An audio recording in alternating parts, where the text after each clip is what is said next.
Welcome to Thrive at Work, a podcast which offers insights and latest employment trends to help employers attract, retain and develop great people with me, Polly Rathbone Ward. With special guests, we're going to be discussing the many and varied aspects of HR, from practical topics to overarching cultural themes. We'll be looking beyond traditional styles of management to bring new and people-centred ideas to forward-thinking organisations that want to shape a new future where people can thrive at work. Hello, I'm delighted today that I've got Mike Brazier with me from Attract Marketing.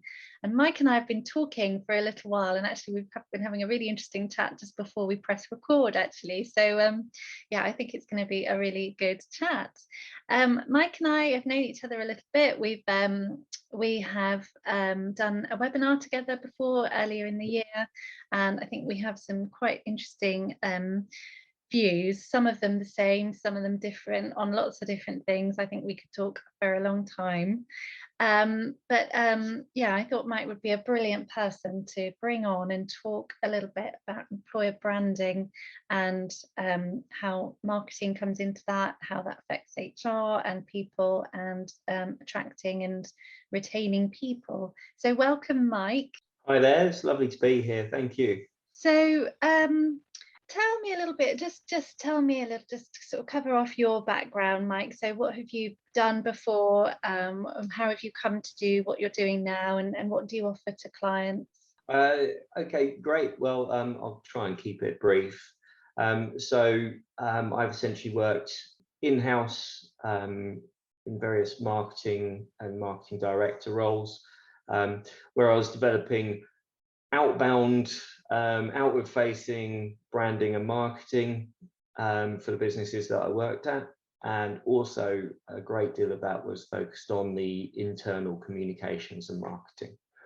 And branding, of course, was a big part of what I was doing. So, yeah, so hopefully I'm qualified to talk today. Brilliant. And then you set up Attract Marketing. So what sorts of services do you offer to clients? Yeah, so essentially it was about going out into the world and taking what I'd learned from working for various different employers, and working as I guess I'm a portfolio marketing director. That's what people have told me what I do. But essentially I work with businesses and help them with their marketing, their growth, or their internal communications requirements. So it's taken me on a lot of varied journeys. I've got a great team of people that I work with now, and various consultants who have different specialities, and together we help solve their problems. What sort of problems are you seeing people have with sort of internal communications? Well, I think mainly it's about how they convey their vision and aspirations. That's one of the key areas that I get involved with. So whether that's trying to promote an HR strategy, a reward strategy, or whether it's the CEO's vision and the way that he wants to take, or indeed she wants to take the business, it varies, but those are the kind of areas where I'm working on, and it's about how do you take that to your employees, and how do you help everybody understand what the business means, and then take that and make it a success. Brilliant. And why is that important, do you think? What are the benefits of doing that to the employee and the employer? Well, I guess this is where we're coming round to employer brand. So I guess what is essential in terms of communicating with your employees where the business is going, what you're trying to achieve, and taking them along with that ride, or on that journey. And very often what you can find in business is that there's a great amount of chat in boardrooms or at a senior level, where companies want to go to new and exciting places. But what they haven't done is they haven't engaged their employee base And when that happens, the body and the head are disconnected and it doesn't work.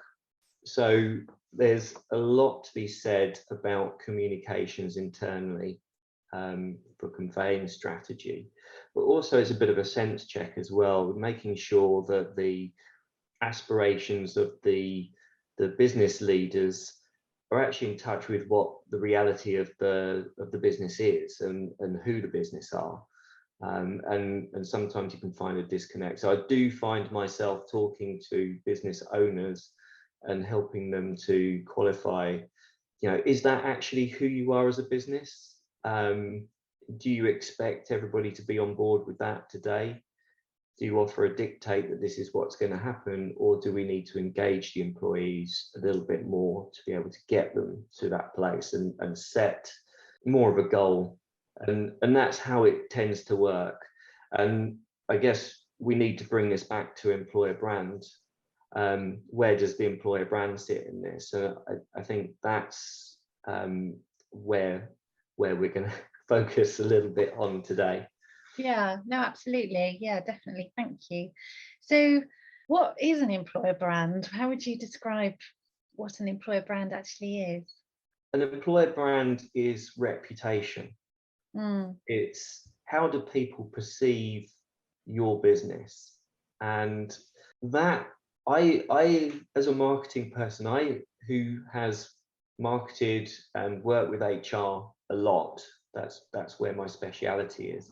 The differentiation between a brand, an outward facing company brand, and an employer brand, I don't necessarily differentiate. I think you have a brand, and the way that your employees see your brand, I guess that's how people use the term employer brand to differentiate. But how your employees see your brand and how your customers see your brand, if they are two separate things, then you're probably going to have a bit of a problem as a business, because it's not, there's lacking that authenticity between who you are and what you're trying to tell your publics and your audiences that you are. So this all comes back to vision and strategy. What I aim to do through the work that I conduct is to make sure that the brand, the outward facing brand, and the employer brand, as we're terming it today, are very closely aligned. They are complementary to each other. Absolutely. So I agree. I would say that an employer brand is the perception of your organization out there in the marketplace as an employer. So what do people think, consciously or unconsciously, about your particular brand as an employer? Because I think ultimately you want to build an employer brand so that when you have job vacancies, people notice and they think, great, I'm going to go for that because I've heard about that business and I've heard about what they do, and I see that they do this, that and the other for their people, and I saw them do some fundraising or whatever it was, because they have marketed what they do internally with and for their people, to the marketplace. And I also think that people do have, or all organizations do have, an employer brand, whether they manage it or not. So coming to, for example, Glassdoor. So Glassdoor is a website where people can rank and rate their employers and their managers and the businesses and organizations that they work for.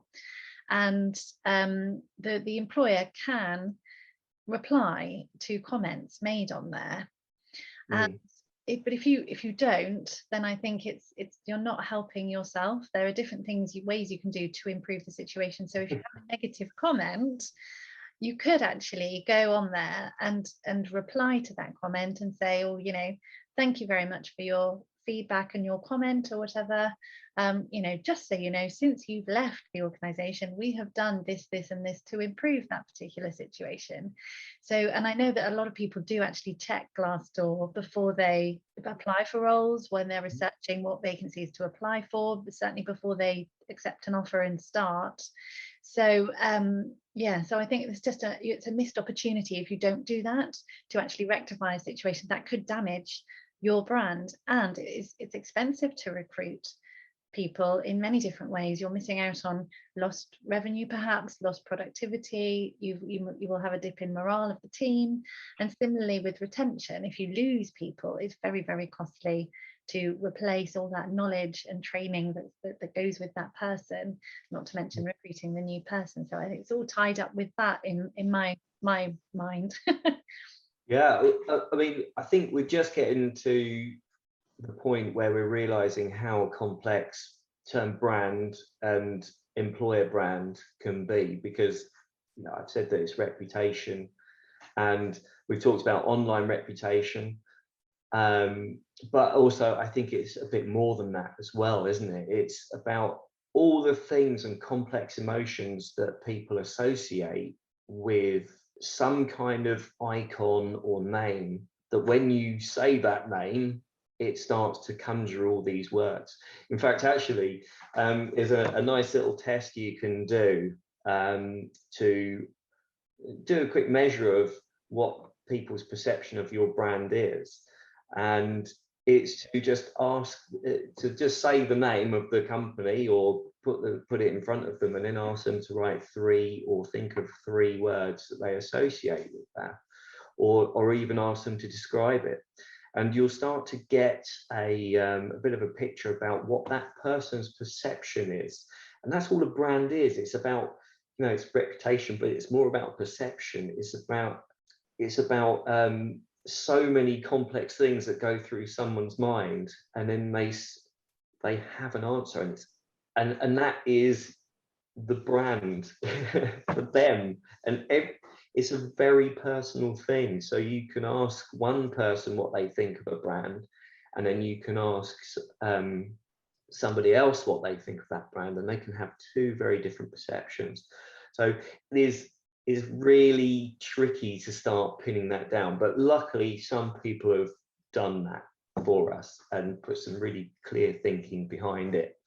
And there are some good models out there about what a brand is and what are the constituent parts to it. Yeah, and because you have marketed to HR people for so long in your yes, I think there's a real link between marketing and HR, isn't there? It's quite interesting. yeah, I think like you say, everybody has a brand. Every company has a brand, whether they manage it or not, it's there. And HR are just as much as a custodian of that brand, and have a responsibility to maintain that brand reputation, just as much as the marketing team do, and just as much as everybody within the business. Everybody has the potential to influence an employee's or a customer's perception of what that brand is in the market or in business. So I see, rightly or wrongly, HR as being the internal marketing team. And I don't know whether that would offend an HR. Does that offend you to think of HR as an internal marketing? HR is very broad. 1 minute you're dealing with a very complex employment law situation that could be very serious if it's not dealt with in the right way, and the next minute you are in an interview, and as you say, you're selling the business. You're selling, why should someone come and work for you, particularly in the market right now that is hugely candidate driven. There are so many job vacancies being advertised right now at this time of recording, and so it really is a candidate's market. So I think in some ways HR does need to sell the opportunity, and I think employees are looking for what's in it for me, what sets you apart as an employer, what differentiates you, why should I come and work for you, what are you going to do for me, how am I going to be supported and looked after as an employee. And that kind of thing can really set you apart, and hopefully encourage that person that you want to come and work with you. So I would partly agree, but I think HR is very broad and can be very complex. Well, yeah, I mean, what I would say is that, you said about how you were handling very complex legal issues. How you handle that and the outcome of that, that's all connected to your brand identity as well. Mm.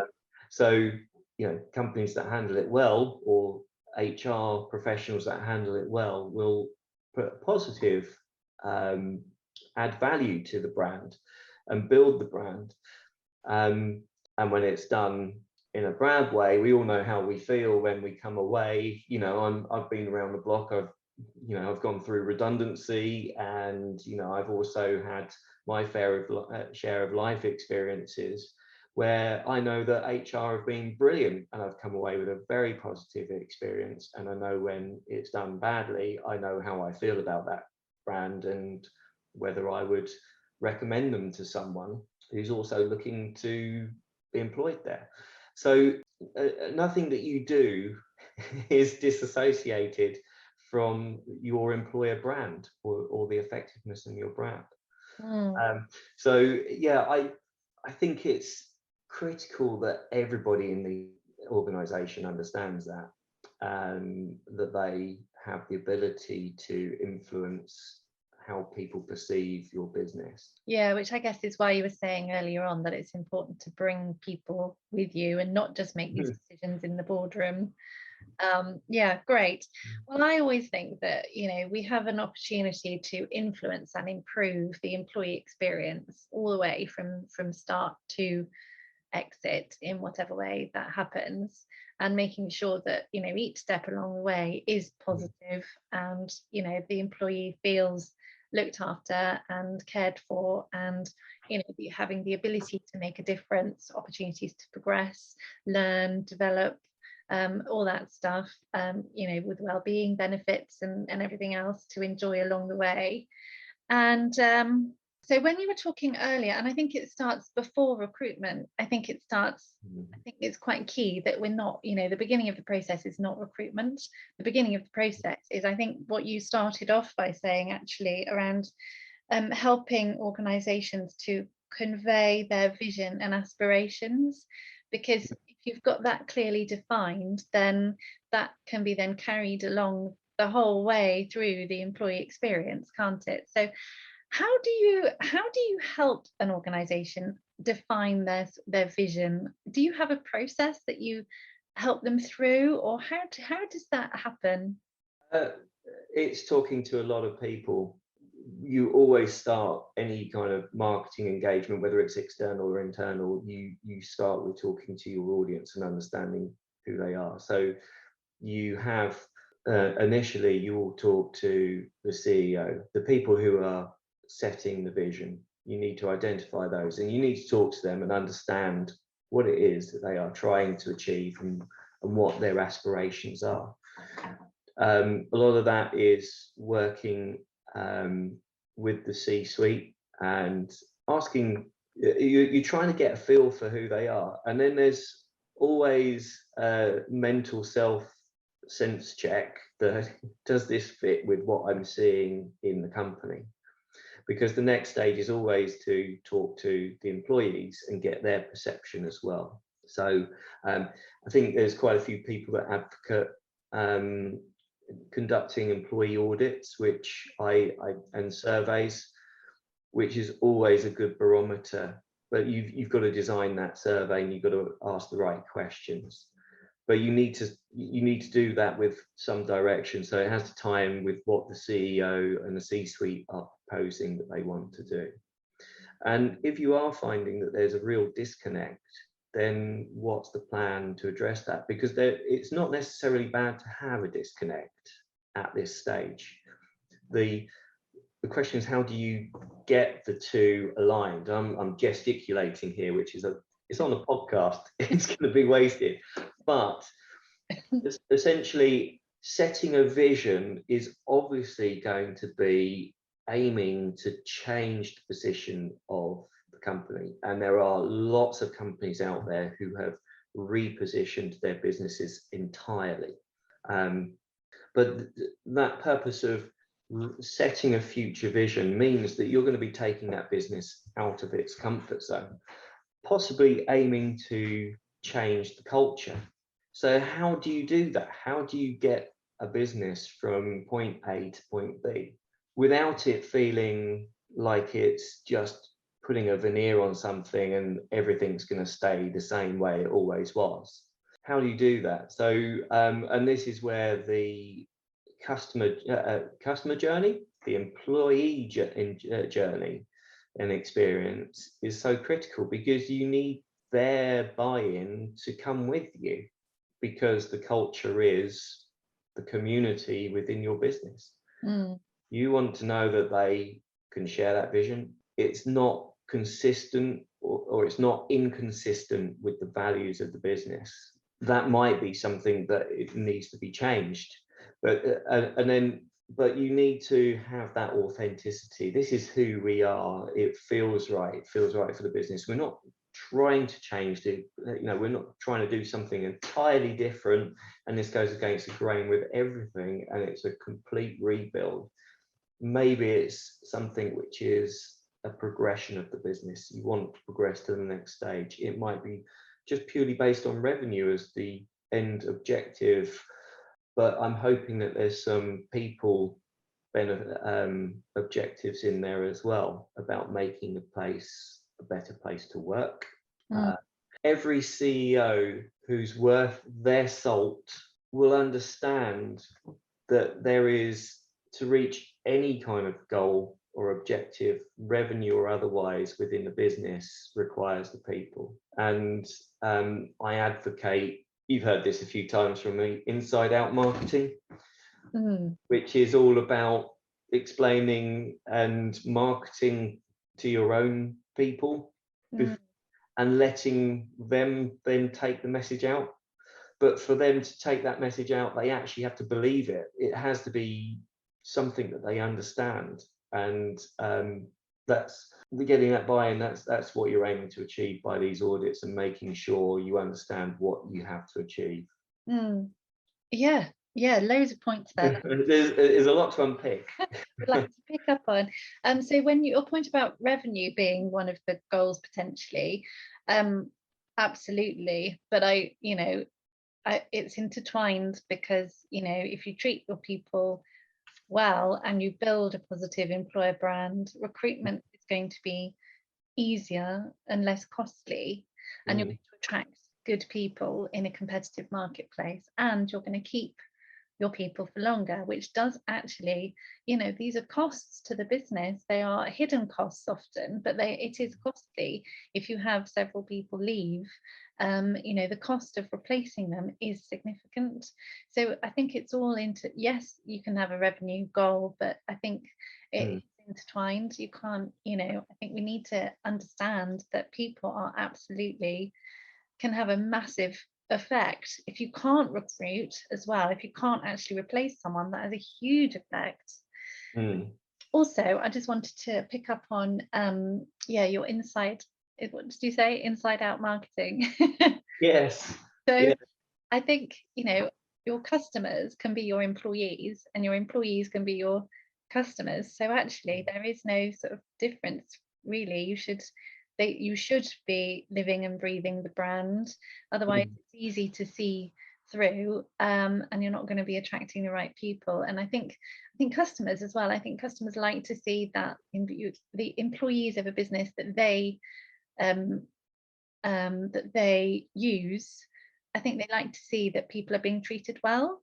And I've certainly used businesses and I feel I enjoy the process of supporting that business, because I know that they treat their people well. I think it makes a difference somehow. And there was another point, just coming back on what you were saying about employees being advocates. Absolutely, for your business, and that is the best way really, because people do talk, and so if they have a bad experience or a good experience, they will tell their friends. So if you have a bad experience through recruitment or being treated not very well, it does damage, it would have the potential to damage an employer brand.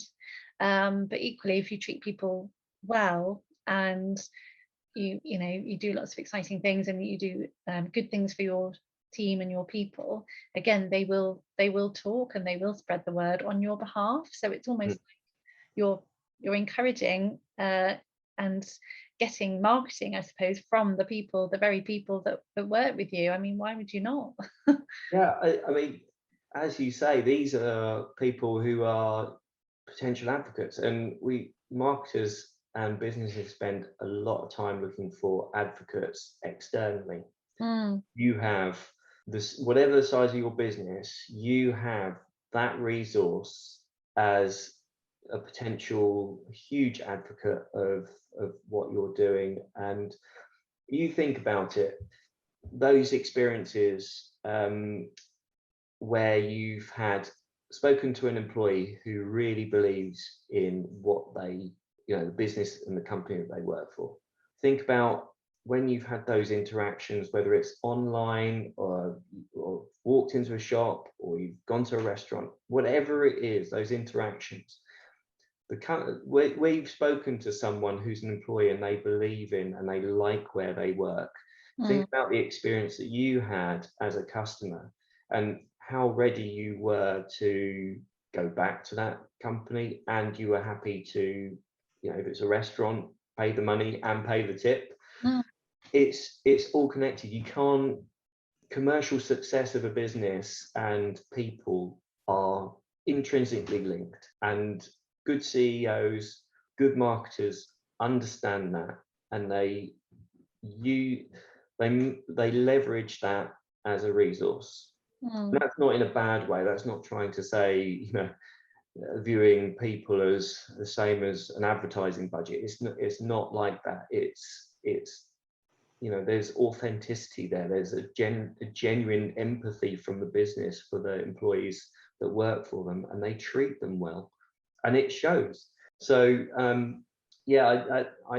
really hope there's lots of other marketers out there and business owners who are listening to this and thinking about how they treat their employees and how that relates to business success. Absolutely. Have you seen any changes or clients or organizations doing things slightly differently in terms of communications or branding since the start of the pandemic? Well, I think the pandemic obviously pushed everything online, so that in-person element was put on pause for some time. But what I am seeing now is that live events are bringing back a lot more in person, having people on site, and engaging with their brands. What have I seen? Well, the FMCG brands are normally the quickest to the market in terms of bringing live in-human experiences and promotions. So I think what you've seen through the festivals, you've seen lots of, for the ones that are lucky enough to have gone to a festival this year, you'll have seen lots and lots of brand activations there. I'm talking from an external marketing perspective, promoting to customers, but those are the ones that I'm seeing most activity from.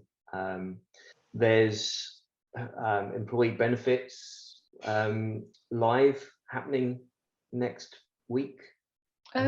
We're on the 1st of October, aren't we, today? So next week is Employee Benefits Live, and that looks like it's going to be an absolute sellout. So yeah, it'd be interesting to see what the employers are doing there. But yeah, I think there are a lot of people doing a lot of creative things online and in person now. Brilliant, thank you. So if there's someone out there thinking, gosh, I really need to do something about this, what would some practical steps be that you would recommend that they sort of think about or start considering? Okay, so I think we talked about engaging the C-suite, the people setting strategy, auditing and talking to your employees, finding what their perception are.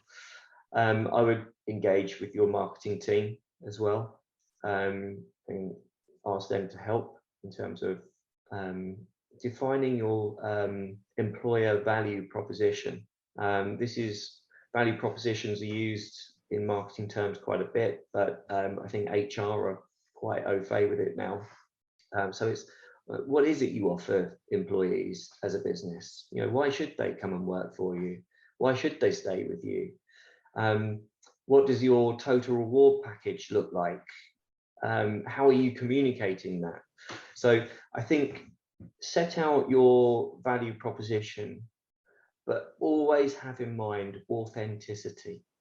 How does it fit with where where the business is trying to go? How does it support your employees? How does it fit with your culture? And make sure that it's consistent.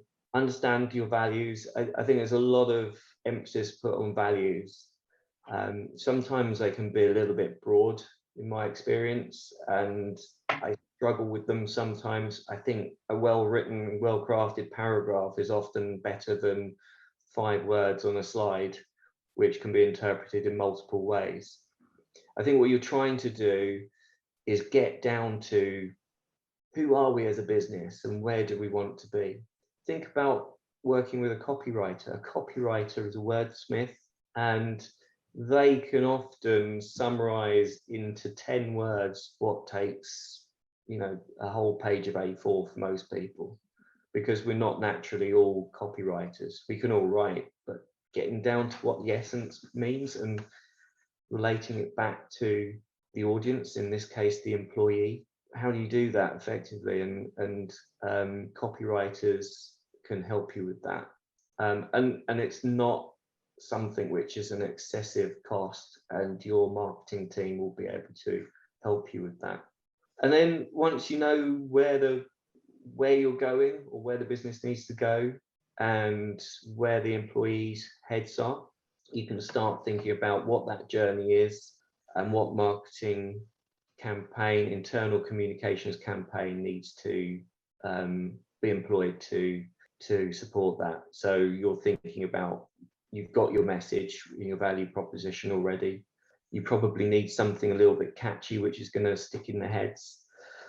You're going to have to think about what kind of content you need to promote this, which channels you're going to be distributing on. I spoke before about the role of social media as being both an internal communications tool as well as an external. Although it sits externally and it's highly visible by the public, it's a great place to be able to share what you want to do and achieve. And we see this. You go onto LinkedIn on any day, you'll see CEOs, HR directors sharing content about their business and stating where they want to go, and providing evidence on they're going on that journey. Yeah, so it's about understanding content, message, channels, and monitoring how it's going. Put this amazing plan into place, and then monitoring how it's going. And you mentioned Glassdoor earlier. I think that's obviously a barometer. It's a very public one. I think we can touch on reputation management, and if you are finding that you're struggling with Glassdoor at the moment, because it tends to be a place where people who've had a bad experience drop all their bad reviews. There are ways to improve that, with which are ethical. So how do you manage that? How do you manage your online brand reputation? And once again, have a chat with your marketing team, because they probably are doing some of that anyway for other reputation channels, such as Google reviews and all the other places that you have to manage. Glassdoor should be on that list. You need to be seen to be managing bad comments. How you manage poor reputation in the market is as important, I don't want to say it's more important, because it's more important to make sure you don't have bad reviews. But it's as important to how you manage those and how you deal with those, and be prepared to do it in a public space, because everything's under scrutiny these days. Yes, absolutely. Wow, that's really helpful. Thank you. I've been taking notes along the way. Yeah, it's quite a lot to do and to absorb, but hopefully people will be taking a few things from this and having a chat about it in the workplace, about how you can improve these things, and understand you can have a plan behind it. I mean, you've seen a lot of this, haven't you, Polly? Through the work that you've done with various companies. Do they tend to have an internal brand plan? In previous jobs I've had, it's been, as you said, with marketing, managing that sort of reputation online is part of their, normal day to day. I have made that part of my people strategy in past roles, where it's all intertwined. Obviously, you need to make sure that people have a good experience throughout the recruitment process and throughout their employment, the majority of it, hopefully. And so you're managing it, prevention rather than trying to get it right after the event, if you like. So it would be intertwined with my day-to-day sort of activity, definitely as part of my role as an HR person. I'm not sure that smaller businesses that maybe don't have HR and don't have the capacity, perhaps don't even have marketing, I don't know, but I'm not sure that would be on a top list of priorities for a smaller employer that just is doing the day-to-day rather than not even thinking about Glassdoor or any of those other things. But it's so important, if you do come to recruit, to manage that sort of perception of your organisation as an employer. But I'm not sure it's a priority for certain organisations. I don't know. But yeah, no, it's certainly been something that I've done before as part of my role. Yeah. Yeah, I mean, it's good to hear HR getting in and kind of holding on to it and owning it. It's because it needs an owner within the business. And sometimes you see CEOs and someone senior within the business absolutely grab it and take hold of it, and that's really heartening. But sometimes it floats, doesn't it? It's just something that happens. They're not aware that it's there necessarily, or maybe they're aware of, but it just feels like it's too much to take on. It's not necessary. It's one of those things where a little bit of work makes a massive difference. You think about it in terms of what happens in an HR world, writing job descriptions. How is it being oversold, or is it true to what the role is? How does it portray the company? Obviously, we talked about Glassdoor, but Indeed if we talk about job posting, Indeed is one of those channels, and Indeed ranks highly for company reviews. Social media posts, I keep on coming back to social media. Share the joy, share the great experiences, because you want that within the business and externally as well. So social media tends to hit both of those. But how do you collect that information? How do you funnel it back? How do you share great news with existing employees? How do you, some of the things that I see is an amazing scheme. LTIP plans. Is that what it? Yeah, it's LTIP, isn't it? I'm not sure. What are you referring to? The share schemes, the employee share schemes. Okay. And this has served John Lewis incredibly well. Okay. Over the years, but now there's a lot more companies jumping onto this. There are some companies doing amazing things for their employees, but it's put in a policy, and someone's told it at an interview, or just in their onboarding, and then it gets lost. But there's no kind of evidence shown that this is actually happening within the business. People take these benefits up, and they really enjoy the benefit that they get from it. Um, but no one's telling anybody else. No, So I think how? yeah, I think that does take one person to own that again, to make sure that it is going out there, whether it's marketing or HR.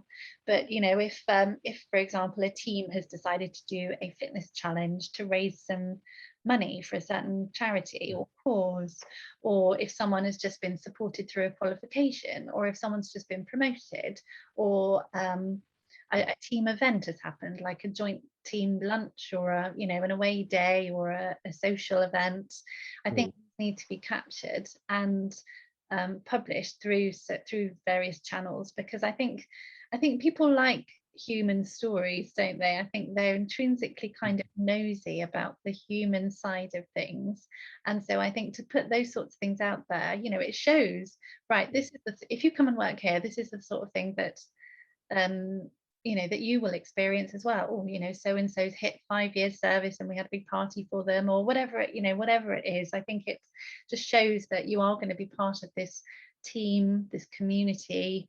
Again, if there is a vision or sense of purpose, or whatever drives the business, to demonstrate that as well through evidence, so that people can align and choose to go and work with organizations that align with their own personal values. And therein you get a culture of people who are really committed, really passionate about what they do. And as you said earlier, you know when you've gone to a restaurant or something, and you know that when someone really loves what they're doing, you can tell. Yeah, you can. Absolutely, it just shines through who they are. And yeah, it's just it's amazing when you think about it in those terms, about how much benefit that creates. So you mentioned John Lewis. Are there any other brands that particularly stand out as doing a sort of great job with branding? Yeah, I think John Lewis is a great example. I probably should explain why. But yeah, so I like John Lewis just because they've been a staple throughout my life. Not that I can always afford to shop in John Lewis, but you know that they are the place that people want to work for. And I think at the heart of it, there's an authenticity and trust amongst the employees. Now, I know that retail is going through a hard time recently, but it feels like they've maintained those values. Looking outside of the retail sector, I think you can see companies such as HubSpot. I always like HubSpot as a reference because they seem to be doing good things as a product and as a business. They seem to look after their employees. They provide a lot of benefits to them. They look after their employees. The employees that go there become very employable when they go outside of the business. So I mean, maybe there's a few people who would disagree with that who've worked there, but by and large, I that's what I experience. Salesforce seems to do that well. There's a lot of good tech. There's a lot of tech companies doing really great stuff.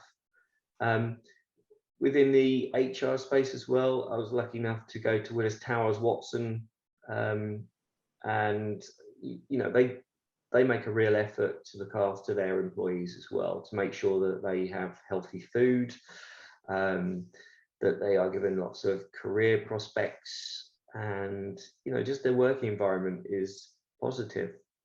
You can see that they have a very serious attitude to what they do, and they're a very commercially minded business, but they do it in a very professional way. But the culture there is very different to HubSpot. And I think the companies that absolutely nail it as well are the smaller businesses. That's where you see a lot of innovation and people wanting to do things and change the world. So yeah, there are some really good brands out there doing amazing things. Yeah, and it has an amazing effect on recruitment and retention, and being an aspirational place to work, I think, as well. Yeah. Thank you. You've been really generous with your time, Mike. Were there any last thoughts? Well, I think I want to underline that authenticity element, because ensuring you've got authenticity running throughout your business about what your aspirations are, about how you treat your employees, and the message that you're taking to market is absolutely critical. There's a couple of things that I'd recommend having a quick look at, because I know that creating business cases internally can often be a struggle, and getting buy-in, because you're asking for money to do things, and there's often a question of, oh, how does this come back to commercial success? There's the Edelman Trust Barometer that gets shared published each year, and what this shows is that business growth is inextricably linked to trust, and your customers' trust in your business and what you're selling. And where does that trust come from? It comes from everything they experience of that brand, and most of that will be your interaction with your employees. So coming back to the person that serves you in a restaurant, if you can think about that person as being your touch point with that customer, then you have to think about how that they might see the adverts that marketing put out, they might see what the CEO is putting onto LinkedIn, but when it comes down to it, it's that experience with your employees which really matters to whether that customer actually believes what they see. And it's worth having a look at, it's not called the Harvard Business Review so much now, it's HBR, isn't it? There's a thing in there called the triangle of trust, and how you build trust, and authenticity is one of the 3 key elements in terms of building trust, and it works inside and out. So take a look at that, Google it, it's easy, it pops up, it's free to read, so you won't have to pay a subscription to view that one. Amazing, thank you. So that was the Edelman Trust Barometer and the HBR Triangle of Trust. Yeah. Brilliant, thank you so much. Maybe we could put a couple of links in on the podcast. We'll do that, yeah. Yeah. And if people want to get in touch with you, Mike, what's the best way to do that? Yes, my email is hi@attract.marketing, and that's ATTRKT.marketing. You can see what I did there. Yeah, it throws some people, but yeah, if anybody wants to talk to me, or you can go to my website and get my contact details there too, or talk to you, Polly. I'm sure that you would put them in touch with me if need be. Of course, that's brilliant. Thank you so much, Mike. I hope that people have gained something from this. I always enjoy talking to you. We always have a good old chat. So a good old ramble chat. Thank you very much for your time. Thank you very much.